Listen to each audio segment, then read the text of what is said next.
देखिए अब हम लोग सीखेंगे वॉइस बनाना इन्फिनेटिव वाले सेंटेंसेस का।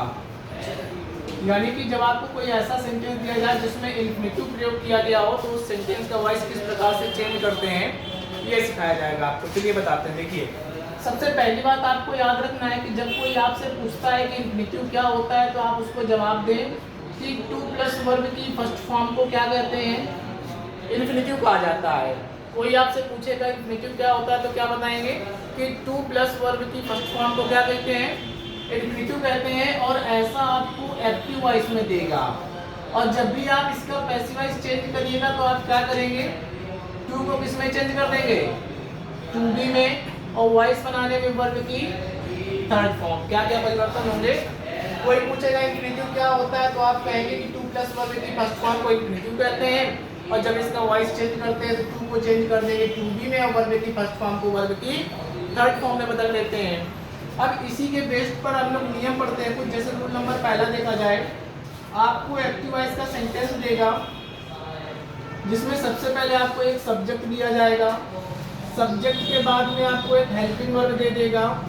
हेल्पिंग वर्ब के बाद में एक इन्फिनेटिव दे देगा टू प्लस वर्ब की फर्स्ट फॉर्म, फिर क्या दे देगा, ऑब्जेक्ट। क्या समझ पाए कि आपको एक सब्जेक्ट देगा, उसके बाद हेल्पिंग वर्ब, फिर टू प्लस वर्ब की फर्स्ट फॉर्म यानी कि एक इन्फिनेटिव, और फिर क्या देगा, ऑब्जेक्ट देगा।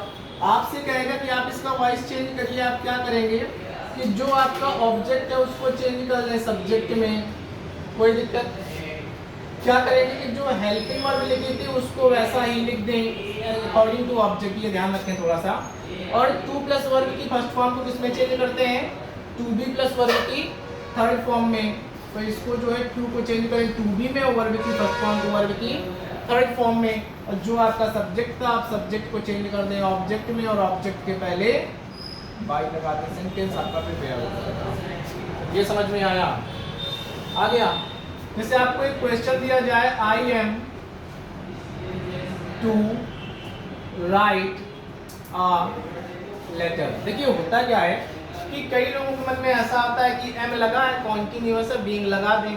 लेकिन ऐसा ना करिएगा। आपने ध्यान दिया जब तो एम के बाद में दिया गया है टू प्लस वर्ब की फर्स्ट फॉर्म यानी कि एक इन्फिनेटिव दिया गया है हमको। और इसको बनाने का नियम ये होता है कि सबसे पहले आप ऑब्जेक्ट को चेंज कर दें सब्जेक्ट में। तो सबसे पहले क्या लिखेंगे, ए लेटर, यहाँ तक ठीक है। आ लेटर के बाद में ए लेटर के अकॉर्डिंग क्या हम लोग एम लगाएंगे, क्या लगा देंगे, इज। और फिर हमने कहा था टू को चेंज कर देना टू बी में, तो आप क्या लिख देंगे, टू बी। वॉइस बनाने में वर्ब की थर्ड फॉर्म तो राइट की थर्ड फॉर्म रिटन। आई का ऑब्जेक्ट मी और ऑब्जेक्ट के पहले सेंटेंस प्रिपेयर हो गया। समझ में आया आपको, नोट करें।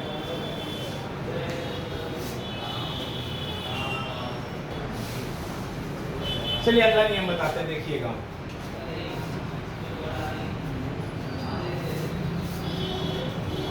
देखो होता क्या है कि जब नियम नंबर दूसरा सीखेंगे तो नियम नंबर दूसरे में क्या करेगा कि आपको एक एक्टिव वॉइस का सेंटेंस देगा जिसकी शुरुआत आपकी या तो हियर से होगी और या तो किससे होगी, वेयर से होगी। और इसके बाद में आपको देगा एक हेल्पिंग वर्ब और हेल्पिंग वर्ब के बाद में आपको ऑब्जेक्ट देगा और ऑब्जेक्ट के बाद में देगा टू प्लस वर्ब की फर्स्ट फॉर्म। फिर कहेगा दिए गए सेंटेंस का वॉइस चेंज करिए। तो आप क्या करेंगे, थोड़ा सा अलग होता है, ध्यान दें कि सबसे पहली बात आप हियर और देयर में कोई भी परिवर्तन नहीं करेंगे। और जब बेटा इनमें परिवर्तन नहीं होगा तो हेल्पिंग वर्ब में भी कोई परिवर्तन नहीं होगा। और जब हेल्पिंग वर्ब में कोई परिवर्तन नहीं होगा तो ऑब्जेक्ट में भी कोई परिवर्तन नहीं होगा। परिवर्तन होना किसमें है, केवल टू प्लस वर्ब की फर्स्ट फॉर्म में। और इसको बदलते किसमें है, टू बी प्लस वर्ब की थर्ड फॉर्म में चेंज कर दिया, सेंटेंस हमारा प्रिपेयर हो गया। ये चीज समझ पाए।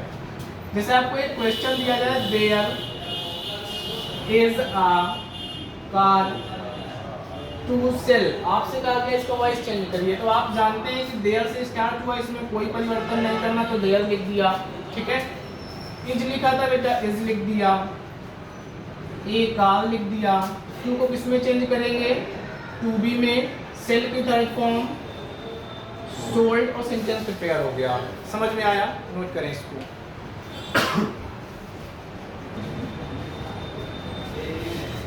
चलिए आगे बताया जाए अगला नियम। चलो देखते हैं। होता क्या है, नियम नंबर तीसरे की ओर जब चलेंगे तो आपका सेंटेंस जो देगा उसकी स्टार्टिंग होगी इट इज टाइम से। इससे स्टार्ट होगा इट इज टाइम से, और इट इज टाइम के बाद में आपको देगा टू प्लस वर्ब की फर्स्ट फॉर्म, और फिर क्या देगा आपको, ऑब्जेक्ट देगा। फिर आपसे कहेगा वॉइस चेंज करिए। आप क्या करेंगे कि सबसे पहले इट इज टाइम लिख देंगे। इट इज टाइम लिखने के बाद में बेटा अपने मन से क्या लगाइएगा, क्या लगाओगे, फॉर, और फॉर लगाने के बाद में जो आपका ऑब्जेक्ट था उसको लिख दें। और बाकी आप समझदार हैं कि टू को किस में चेंज करोगे, टू बी में, वर्ब की फर्स्ट फॉर्म को वर्ब की थर्ड फॉर्म में सेंटेंस प्रिपेयर हो जाएगा। समझ पाए? जैसे आपको एक क्वेश्चन दिया जाए कि it is time to read the Ramayana. आपसे कहा गया दिए गए सेंटेंस का वॉइस चेंज करिए, तो आप क्या करेंगे कि इट इज टाइम तक कोई भी परिवर्तन नहीं करेंगे। तो आपने सबसे पहले लिख लिया इट इज टाइम, हो गया। क्या लिखना है फिर हमें, फॉर, फिर द रामायणा, और फिर टू को टू बी में, और रीड की थर्ड फॉर्म रेडी ही रहती है। समझ में आया? इन सेंटेंसों को इस प्रकार से बनाना, नोट करिए इनको भी।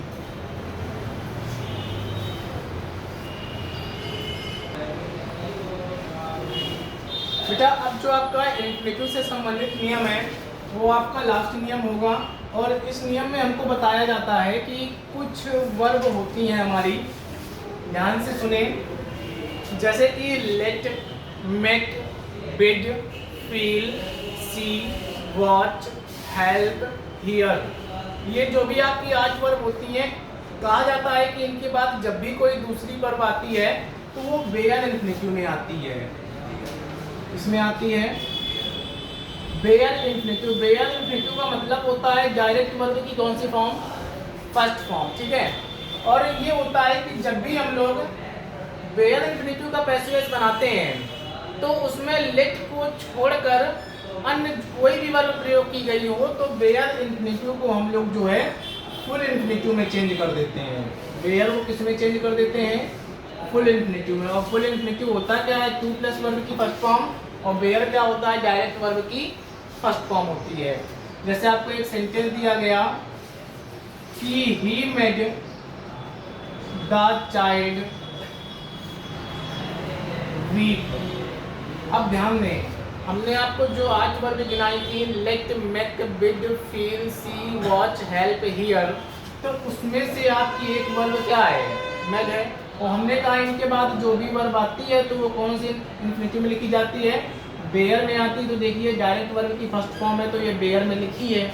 और आपको हमने ये भी बताया है कि लेट को हटाकर जो भी वर्ब बचती हैं, यानी कि जैसे कि मेक, तो इनका जब भी पैसिव वॉइस बनाते हैं तो इनको फुल इन्फिनिटिव में चेंज कर देते हैं। आप क्या करेंगे कि जो आपका ऑब्जेक्ट है द चाइल्ड, उसको किस में चेंज कर लें, सब्जेक्ट में। अच्छा, मेक वर्ब की कौन सी फॉर्म, सेकंड फॉर्म, यानी पास्ट इंडेफिनिट तो वॉइस बनाने में वॉज या वर, तो द चाइल्ड के अकॉर्डिंग वॉज, यहाँ तक ठीक हो। फिर वॉइस बनाने में मेन वर्ब की थर्ड फॉर्म, तो मेड की थर्ड फॉर्म पे तो मेड ही रहेगी। और फिर हमने आपसे कहा कि बेयर को फुल में बदलते हैं तो वीप का फुल इन्फिनिटिव क्या बनेगा, टू वीप। और जो आपका सब्जेक्ट है ही का ऑब्जेक्ट चेंज करें हिम, और ऑब्जेक्ट के पहले, ये समझ में आया? क्या समझ पाए आप लोग कि बेयर इन्फिनिटिव का जब भी पैसिव वॉइस बनाते हैं तो लेट को छोड़ने के बाद जो भी वर्ब बचती हैं उन वर्ब के बाद जो भी वर्ब आएगी तो उसको फुल इन्फिनिटिव में चेंज कर देते हैं, ठीक है। इसको नोट करिए, फिर आगे और एग्जांपल बताते हैं।